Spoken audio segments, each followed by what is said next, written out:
तर मित्रांनो, राज्यातील महत्त्वाचे पक्ष आहेत तर ते महायुती आणि महाआघाडीमध्ये सामील झालेले आहेत। नुकतीच वंचित बहुजन आघाडी लवकरच महाविकास आघाडीत सामील झाली।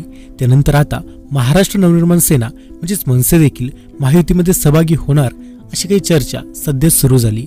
याला कारण ठरले ते म्हणजे मुंबई भाजप अध्यक्ष आशिष शेलार यांनी राज ठाकरे यांची घेतलेली भेट। आशिष शेलार आणि राज ठाकरे यांच्या भेटीचे कारण स्पष्ट नसलं तरी आगामी काळात निवडणुकांसंदर्भात ही भेट झाल्याचं बोलले जाते। तर मग अशात मनसे आता भाजपसोबत युती करणार का?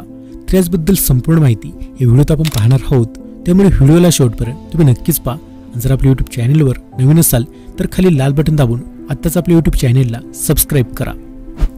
तर खरं तर आज भाजपचे नेते आशिष शेलार यांनी आज मनसे अध्यक्ष राज ठाकरे यांच्या निवासस्थानी जाऊन त्यांची भेट घेतली। तब्बल तासभर या दोन्ही नेत्यात चर्चा झाली। लोकसभा निवडणुकीत भाजपने नो रिस्कचं धोरण अवलंबलंय, त्याच पार्श्वभूमीवर राज ठाकरे आणि आशिष शेलार यांची भेट झाल्याचं काही सांगितलं जाते। तर याशिवाय शेलार राज ठाकरे यांच्याकडे युतीचा निरोप घेऊन आल्याचं असं सुद्धा म्हटलं जात होतं। तर आता यावरच मग राज ठाकरे यांनी स्वतः प्रतिक्रिया ही दिलेली। मग ते काय म्हणाले आणि मनसे आणि भाजप यांची युती होणार का? तर खरं तर आज मनसे अध्यक्ष राज ठाकरे यांनी आज पत्रकार परिषद घेतली। तर यावेळी त्यांना तुम्ही एनडीए सोबत जाणार का असा सवाल केला। त्यावर राज ठाकरे यांनी एका वाक्यात उत्तर दिलं, आजचा विषय वेगळा आहे, वेगळ्या कारणासाठी पत्रकार परिषद घेतलेली, जेव्हा निवडणुकीचा विषय येईल तेव्हा त्यावर बोलले जाईल असं राज ठाकरे यांनी सांगितलं।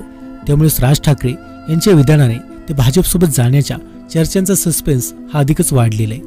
तर आज सकाळी पाहिले तर भाजपचे मुंबईचे अध्यक्ष आशिष शेलार यांनी राज ठाकरे यांची भेट घेतली। राज्यात लोकसभा निवडणुकीचं धुमशान रंगलेलं असतानाच शेलार यांनी राज ठाकरे यांची भेट घेतल्याने सर्वच जण याकडे वेगळ्याच नजरेने हे पाहत आहेत। तर राज ठाकरे यांना सोबत घ्यायचं भाजपचे ठरलेले दिल्लीतून हिरवा कंदील मिळाल्यानेच आशिष शेलार राज यांच्याकडे निरोप घेऊन आल्याची जोरदार चर्चा ही रंगू लागली। आता भाजपने लोकसभा निवडणुकीत नो रिस्क धोरण हे अवलंबले, ज्यामुळेच अजित पवार यांच्यासोबत येऊनही राज्यात भाजपाला फारसं यश हे मिळताना दिसत नाही। त्यामुळेच राज ठाकरे यांना सोबत घेण्याचं भाजपमध्ये घटत असल्याचं म्हटलं जाते। तर मग याच काही कारणास्तव सध्या सोर्सेसकडून अशीच माहिती ही समोर येते की निवडणुकांपूर्वी राज ठाकरे हे भाजपसोबत युती करू शकतात। तर मग अशात यावर तुमचं काय मत आहे, तुम्हाला काय वाटते ते कमेंट करून नक्कीच सांगा। माहिती आवडल्यास व्हिडिओ लाईक करा आणि अशाच माहितीपूर्वक व्हिडिओसाठी आपल्या YouTube चॅनलला सबस्क्राईब करायला तेवढं विसरू नका।